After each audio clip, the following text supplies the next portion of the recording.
Once upon a time, there was an old sow with 3 little pigs, and since she did not have enough to give them to eat, she sent them out on their own to seek their fortune.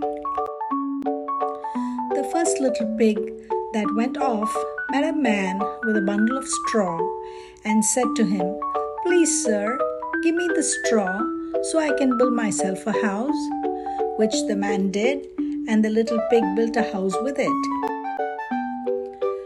Then along came a wolf who knocked at the door and said, little pig, let me come in." To which the pig answered, "Not by the hair of my chinny chin chin." "Then I will huff and I will puff and I'll blow your house in," said the wolf. So he huffed and he puffed and he blew his house in, and the wolf ate up the first little pig. Now the second little pig met a man with a bundle of shrubs and said, "Please, sir, give me those shrubs so I can build myself a house," which the man did, and the pig built his house. Then along came that same wolf and he said, little pig, let me come in." "Not by the hair of my chinny chin chin." "Then I'll huff and I will puff and I'll blow your house in." So he huffed and he puffed and he huffed and he puffed, and at last he blew the house down and ate up the second pig. Then along came that same wolf and he said, little pig, let me come in." "Not by the hair of my chinny chin chin."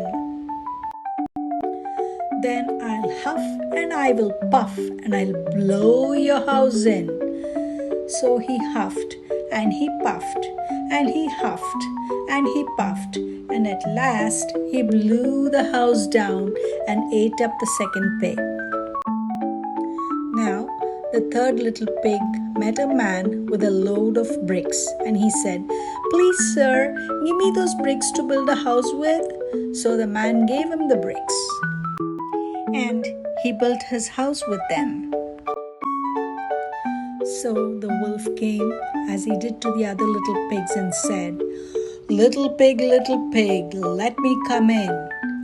"Not by the hair of my chinny chin chin." "Then I'll huff and I will puff and I will blow your house in." Well, he huffed and he puffed and he huffed and he puffed and he puffed and he huffed, but he could not get the house to fall down. When he found that he could not, with all his huffing and puffing, blow the house down, he said, little pig, I know where there is a nice field of turnips." "Where?" said the little pig. "Oh, in Mr. Smith's home field, and if you will be ready tomorrow morning, I'll call for you and we'll go together and get some for dinner." "Very well," said the little pig. "I'll be ready." "What time do you mean to go?" "Oh, at 6 o'clock. Well, the little pig got up at 5 and went and found the field, got the turnips and was home again before 6. When the wolf came and he said, little pig, are you ready?" "Ready?" said the little pig.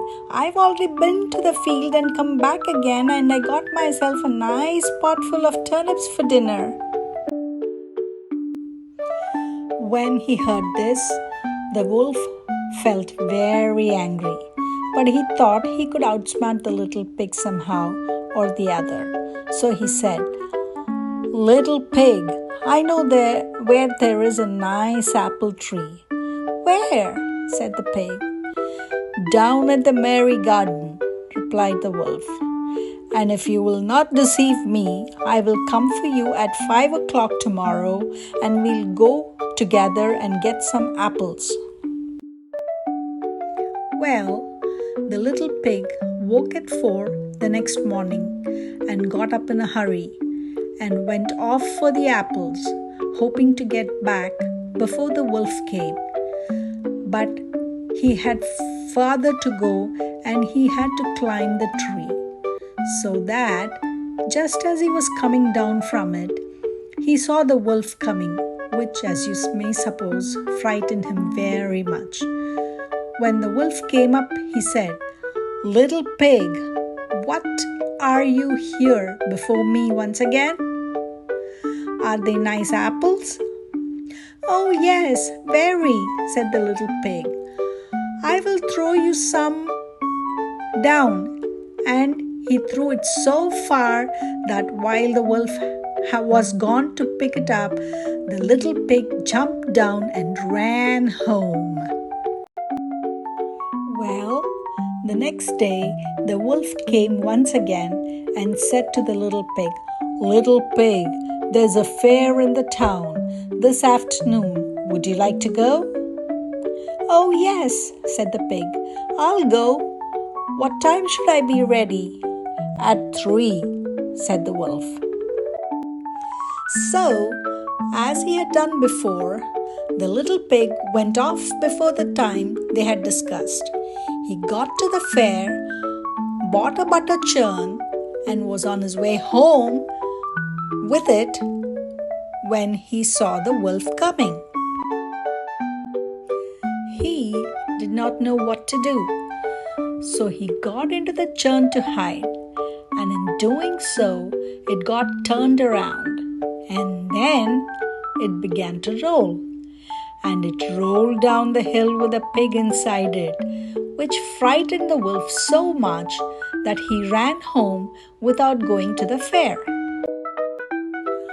After a while, the wolf went to the little pig's house and told him all about how frightened he had been by a great round thing which came down the hill past him. Then the little pig said, "Aha! I frightened you, did I? I had been to the fair and bought a butter churn, and when I saw you, I got into it and rolled down the hill." Then the wolf was very angry indeed, and he declared that he would eat up the little pig, and that in fact, right now he was going to come down the chimney after him. When the little pig understood the wolf's plans, he hung up a pot full of water, made a blazing fire in the fireplace, and just as the wolf was coming down the chimney, he took the cover off the pot, and in fell the wolf. And the little pig put the cover back on again in an instant, boiled him up, ate him for supper, and lived happily ever after.